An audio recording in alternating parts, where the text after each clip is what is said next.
Hey everybody, how you doing? This is Jim Grisanzio from the Oracle Groundbreakers team, and we're back for a conversation here to talk about Oracle Developer Live, and it's an event that's coming up this Thursday, this week, and I'm here with Connor McDonald from Perth, Australia. Connor, welcome to the program. G'day, Jim. Good to see you again, although not in person, but yeah, good to catch up. Yeah, it's very nice to talk to you. I didn't actually have a chance to talk to you for the Yatra tour a few weeks ago, so this is definitely a good time to catch up. So I did see that you are a speaker at this upcoming event here later on this week at Oracle Developer Live, and this is basically an event that's got several segments to it. It's a DB event, a Java event, and a MySQL event spaced out over the next few months. First up is DB. And I was wondering if you can just give me a summary of what you're talking about, and also what is this event about? My talk in particular is on what I call SQL Best Practices. Now, I know best practices is one of those cliches that gets, you'll see it in so many titles of talks, but I've been doing a lot of talks in the last couple of years, sort of stripping things back to fundamentals. We obviously sometimes get caught up as we get more experience in going into more and more niche areas of a technology that we love. And for me, it's SQL in the database. But I found that, especially as we said, touring things like Yatra last year, a lot of people are saying, well, that's all well and good, but I'm just starting my database career. Give me some good, solid fundamentals. Give me some mistakes that I should steer clear from. So I wanted to pitch it along those lines, something that's paring back what are the core things a developer, even an experienced developer, might need when dealing with a database to ensure their applications have the absolute best chance of being successful. And I think that concept of prospering with the database, or prospering as a developer, is linchpin to this whole series.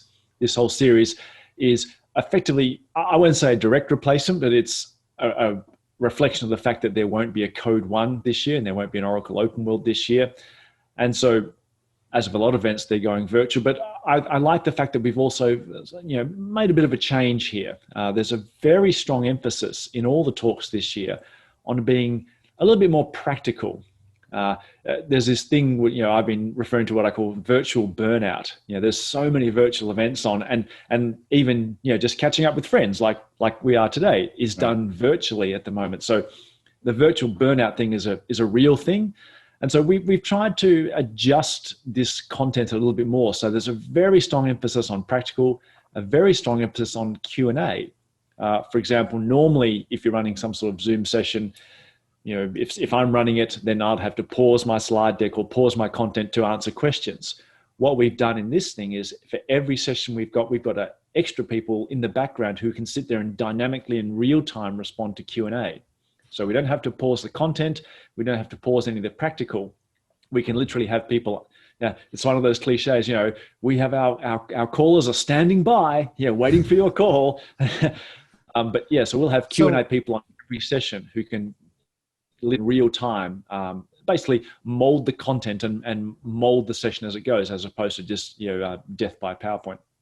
Interesting. So while you're talking, then if I have a question, I can be observing you. I could be also interacting with somebody else, on the technology, basically asking a question. Is that how it's going to work? That's correct. So, Wow. For example, in my SQL one, we've got Chris Saxon, who's a colleague of mine on the Ask Tom website, and some others who are basically chipping in, and they'll be giving their time to literally monitor the Q&A line. And even with that, what we're guaranteeing to the audience is, in a 45-minute session, we will actually pull the pin, for lack of a better term, at about the 30-minute mark and dedicate the last 10 to 15 minutes, once again, just to Q&A, also with the speaker in concern. In this case, it would be me. So in that case, we'll have everyone on board just focusing on really getting that feedback and giving information to the audience, as opposed to it being a one-way traffic.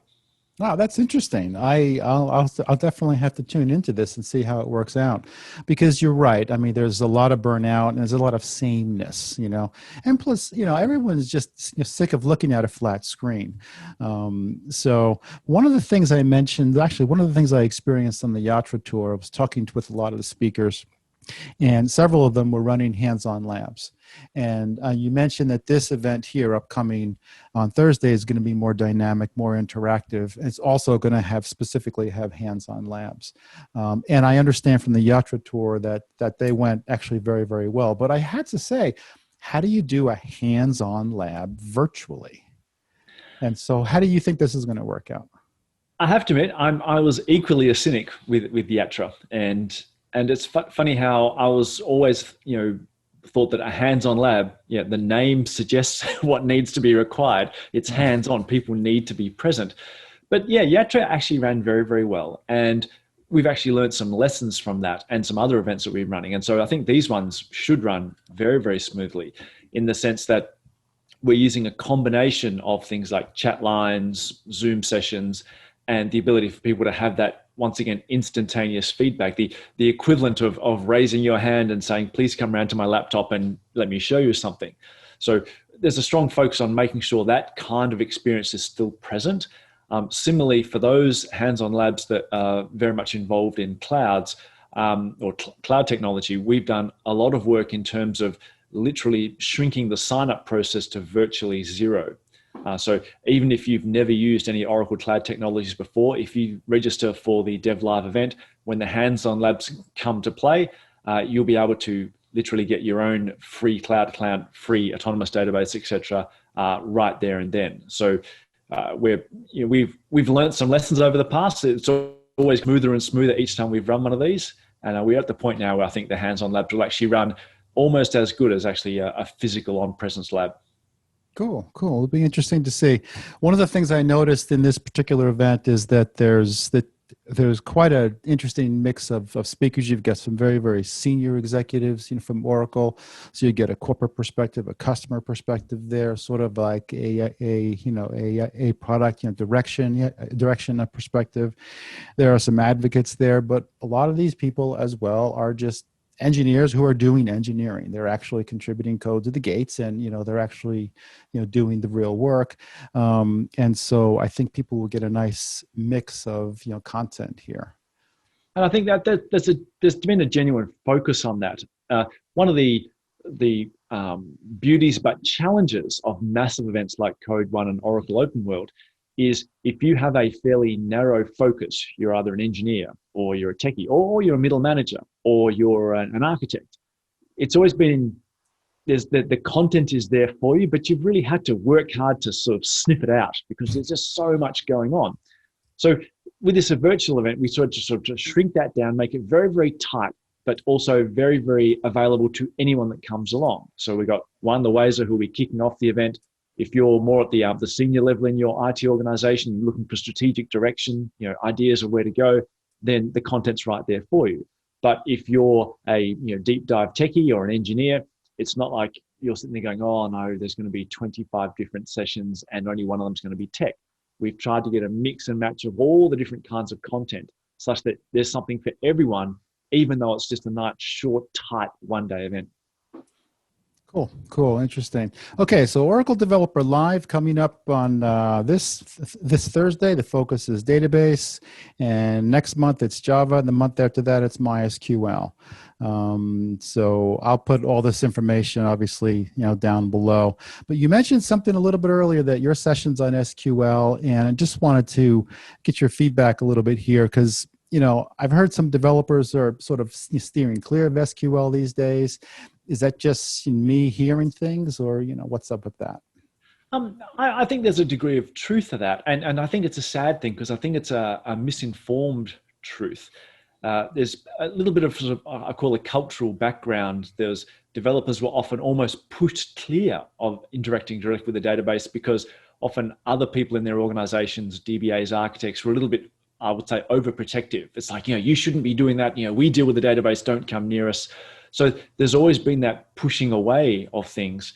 And from the developers themselves, let's face it, I still consider myself somewhat a developer, and we all love getting our hands dirty. We love digging deep into the bowels of technology. And SQL is a way of saying, well, you need to step clear of that. We're saying that we can let some other layer of technology do the heavy lifting for you. You just sort of provide the abstract, the requirements of what you want.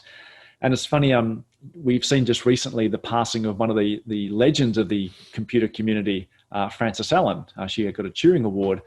And it's funny, she laments the exact same things. I saw a quote from her recently when she was talking about Fortran going back 40, 50 years. And she was saying the hardest thing of teaching people Fortran was they would say, no, it's too high level. We should be doing things in assembler. And so I think SQL versus modern languages is a similar reflection of that. People like to be deep down in the bowels and think that's the best way of knowing what's going on. I think embracing SQL is a challenge, but I think if you come to my talk, hopefully we'll see that it can actually offer a huge amount of productivity to the modern developer. Wow, excellent. All right, Connor, Oracle Developer Live this Thursday. We'll see you then. No worries. Thanks, Jim. Bye-bye now.